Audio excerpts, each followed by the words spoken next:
ನಾನ್ ಯಾಕೆ ಈ ನೋವಿನ ವಿಚಾರನೆ ಪದೇ ಪದೇ ಕೇಳ್ತಾ ಇದ್ದೀನಿ ಅಂತಂದ್ರೆ, ಜನ ಏನ್ ಅನ್ಕೋತಾರೆ, ಎಂ ಎಲ್ ಎ ಅವ್ರಿಗೆ ಏನಿರುತ್ತೆ ಬಿಡಪ್ಪ, ಅವ್ರು ಆರಾಮಾಗಿರ್ತಾರೆ, ಎಲ್ಲ ಬೇಕಾದೆಲ್ಲ ಮಾಡ್ಕೊಂಡಿರ್ತಾರೆ, ಅವ್ರ ಒಳ್ಳೆ ಫ್ಯಾಮಿಲಿ ಇರುತ್ತೆ ಅನ್ನೋದೆಲ್ಲ ಇರುತ್ತೆ. ಬಟ್ ಈ ತರದ ನೋವಿನ ಸಂಗತಿಗಳು ನೀವು ಹೇಳ್ಕೊಂಡಾಗ್ಲೇ ಗೊತ್ತಾಗೋದು ಜನಕ್ಕೂ. ಅದೇ ಹೊಲ ಮತ್ತೆ ಗೊತ್ತಾದ್ಮೇಲೆ ಇಂಥ ಮುಖಾಂತರ ಗೊತ್ತಾಗಿದೆ, ಮಾಧ್ಯಮ ಮುಖಾಂತರ ನಾವು ಎಲ್ಲರೂ ಯಾರ ಹತ್ರ ಚರ್ಚೆ ಮಾಡೋ ಸಂದರ್ಭದಲ್ಲಿ ಅದಾಗ ನಮ್ಮ ಕುಟುಂಬದ ಗೊತ್ತಾಗೋದು, ಇಂಥ ನಮ್ಮ Correct. ಕುಟುಂಬದಲ್ಲಿ ಈ ತರ ಆಗೈತೆ ಅಂತ. ಆ ತಂದೆ ರೀತಿ ತಂದೆ ತಾಯಿ ಅವ್ರು ಬಹಳ ದೊಡ್ಡ ಕನ್ಸನ್ ಡೆಫಿನೆಟ್ಲಿ ಇಟ್ಕೊಂಡಿರ್ತಾರೆ ಸರ್.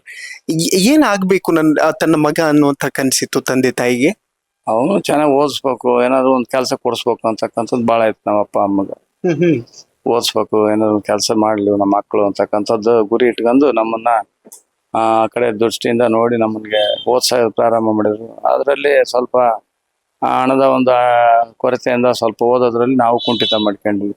ಹಿಂಗಾಗಿ ನಾವು ಈ ಒಂದು ಬಾರಿ ಇದ್ದ ಸರ್ವಿಸ್ ಮಾಡಿದ ಕಡೆಗೆ ಹೋಗಿ ನಾವು ಕಾಂಗ್ರೆಸ್ ಪಕ್ಷದಲ್ಲಿ ಪೋಸ್ಟರ್ ಹಚ್ಕೊಂತ ನಮ್ ಕೆಲ್ಸನೇ ಪೋಸ್ಟರ್ ಬಂಡಿಕ್ಸ್ ಕಟ್ಟೋದ ನಮ್ದು ಕಾಯಕ.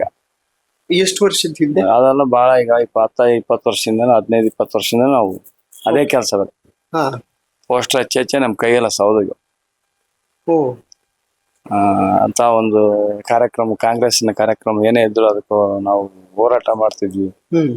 ನಗರಸಭೆ ಇರ್ಬೋದು, ನಗರ ಪಾಲಿಕೆ ಇರ್ಬೋದು, ಜಿಲ್ಲಾ ಪಂಚಾಯತಿ ಇರ್ಬೋದು, ಗ್ರಾಮ ಪಂಚಾಯತಿ, ಈ ತರ ಎಲ್ಲವನ್ನು ಸಹ ನಮ್ ಕಾಂಗ್ರೆಸ್ ಪಕ್ಷದ ಪರವಾಗಿ ಹೋರಾಟ ಮಾಡಿ ಈ ಮಟ್ಟಕ್ಕೆ ನಾವು ಬರ್ಲಿಕ್ಕೆ ಸಾಧ್ಯ ಆಯ್ತು. ಒಬ್ಬ ಸಾಮಾನ್ಯ ಕಾರ್ಯಕರ್ತನ ಗುರ್ಸಿ ಕಾಂಗ್ರೆಸ್ ಪಕ್ಷ ಟಿಕೆಟ್ ಕೊಟ್ಟು ಇವತ್ತು ನನ್ನ ಶಾಸಕನಾಗಿ ಮಾಡಿರ್ತಕ್ಕಂಥದ್ದು ಕಾಂಗ್ರೆಸ್ ಪಕ್ಷ. ಓಕೆ,